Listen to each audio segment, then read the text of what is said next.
in other situations. He's got to work on that. And then I've got the 13-year-old turning 14, she's just an extraordinary young girl. She's vibrant. I've got two, Sean, that ran to school and one that doesn't really care. And although she'll do it. She goes to see her mates. She goes to get through school and what's happening now? Are we going to do volleyball? Are we going to do, I'm going to play the piano today. I want to go to Oxford University. Next one, I want to be a pole dancer. Next one, I want to be an actress. She's full of this sort of slight madness, but I love it. And I'm drawn to that. So, it's great having these different, I love my son. We chat football and really good, and my wife is much more sort of organized and controlled, and she runs the house brilliantly, and I'm lucky with that, with my sort of darting around the country, and so I appreciate all of them and what they bring, and I really appreciate my kids. I used to sit there, you learn a lot, Sean. I used to sit there thinking the three of them have got to go to the same school, they've got to be treated the same, we've got to do exactly the same for them. What nonsense. They're three totally different characters.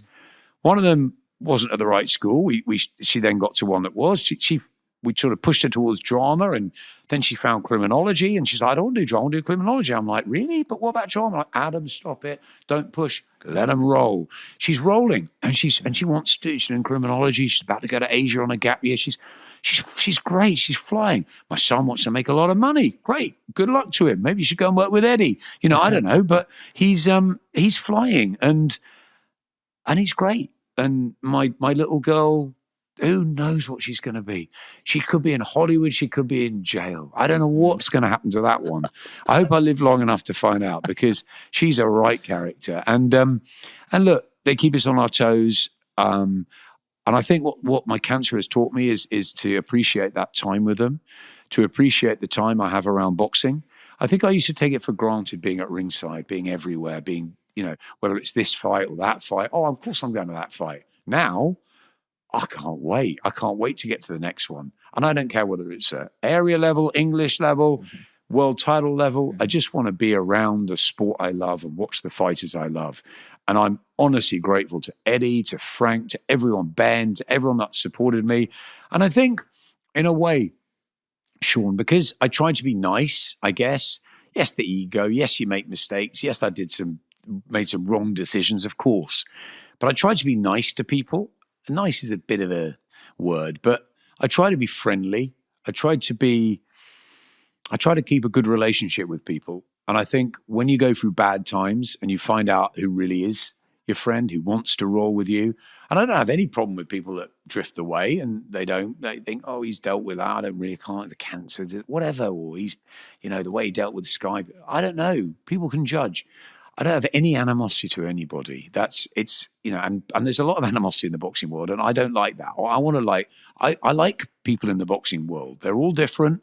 They're all characters. I had a message on Saturday, I was at a Frank show. I had a message from Eddie. I had a sort of hug and a handshake from Frank, and then a tap on the shoulder from Ben, who was there as well. They're the three, and obviously the 24 hours before I was working with Izzy, right, on GBM. 4 of the promoters in British boxing. And I'm talking to all of them. And I'm friendly to them. And I like them. And I've had great times with them. And I've had difficult times with them. But they know what I'm about. And I know what they're about. And there's an appreciation.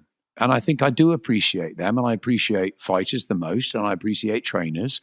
And I appreciate fellow broadcasters who do what I do or do similar. And whether they're at Sky or at Channel 5 or whatever, on TalkSport. I love my TalkSport guys. I've had a lot of fun with them.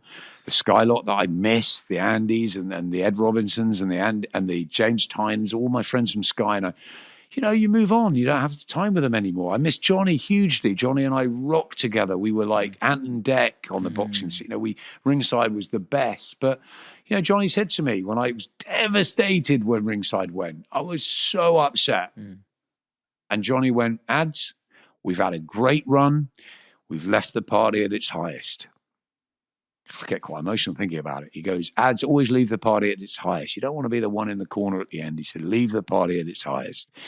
Yeah, Johnny and I miss him. Every day I miss Johnny Nelson. We're still best buddies.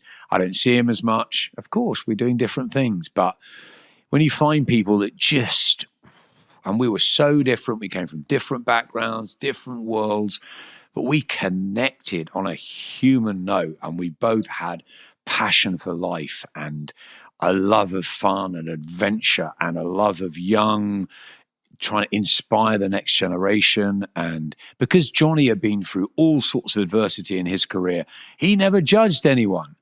And because I just loved fighters, I'd like to work with Johnny again. And I know we're doing something actually coming up quite soon. I cannot wait, because now I'm really, really appreciative of tough times. I'd love to roll with him again. I think we'd be even better. I'm much clearer with life now. I see it through a cleaner lens. My eyes aren't quite as good now. Neither are Barry's and Darren's. We're trying on glasses at ringside the other night. When you get to our age, it's like you're looking at your phone like that. You're thinking, why am I looking at it like that? And put the glass on. Like, whoa, hello, a new world. So yeah, look, it's. I think we're big kids as well. Like, I look at Barry and Darren, and we're just big kids. You know, we think we're 25. You know, but we're. You know, my best mate's a guy called Hugo Simpson, and he's a communication coach. So we work together a bit, and he's worked a lot with boxing. And we've got a business we're launching, Talk the Talk. We're working a bit with Adam Azim just on communication skills and stuff. And you know, we want to help fighters out there because it's a really important part of the business. And he says to me, I feel 25, and you know, I know, but we look in the mirror and maybe we're not. I'm like, yeah, we are. We're still kids. Come on, Johnny will always be a kid. Spencer will always be a kid. I'll always be a kid, and that's why we get on, because we've still got that enthusiasm, that passion. Every time I see Spencer, it's like, yeah. Every time I see Johnny, it's when you find people like that. And they have that same passion that you do. It's just a pleasure. And now I've got two more big kids in Darren and Barry that I'm going to play with and have fun, and we're going to roll together, and hopefully we're going to have a dynamic, you know, trio. I just can't wait for the next few weeks and months ahead at DAZN. I'm so grateful to Jamie Rice and Mike Ridout and the team and Chris Glanville who've given me this opportunity. And they're a great team. And there's no it's not even a friendly rivalry with Sky. I love Sky. Jonathan Lish, the head of Sky, I adore him. Right? I adore Rob Shelms and Helen Foster and Hendo and all my friends from Sky. I adore them, of course. You don't work somewhere 29 years and don't have amazing memories. But this is the next chapter in my life. And I think a big inspiration has been my dad, because my dad was very senior in retailing at Marks and Spencer's. And then he moved over to a company called Kingfisher, and he ran it as CEO. And then he got fired, and he had to sort of reset. And he took a year out. Wasn't ill like me, but early 50s, same sort of age. He took a year out, and he went plural. And he became the non-exec chairman of Mothercare, the non-exec chairman of Space NK, a few other bits and pieces. And he had a little portfolio of stuff. That was when he was 52, 53, my age. He's 84 now, my dad. He's still the chairman of Space NK. He's still got little interests in business. He plays golf. He keeps himself fit and in shape. I'm having lunch with him and some of his old boys tomorrow. And do you know what? If I can do that, whether I'll live another 10, 20, 30 years, who knows? No one knows that.